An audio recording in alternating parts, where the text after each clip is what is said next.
So this one is petrol car. We have to use 2 stickers.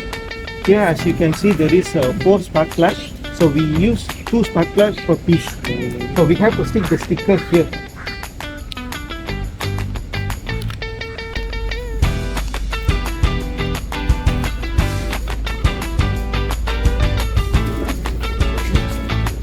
This is the bonnet sticker.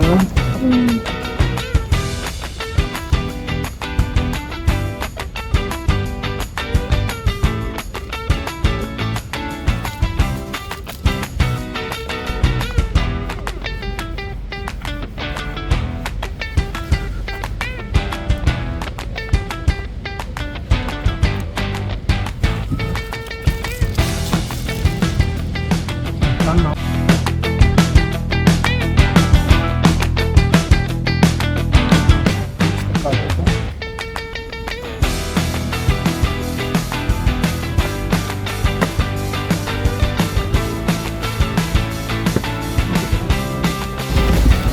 Okay.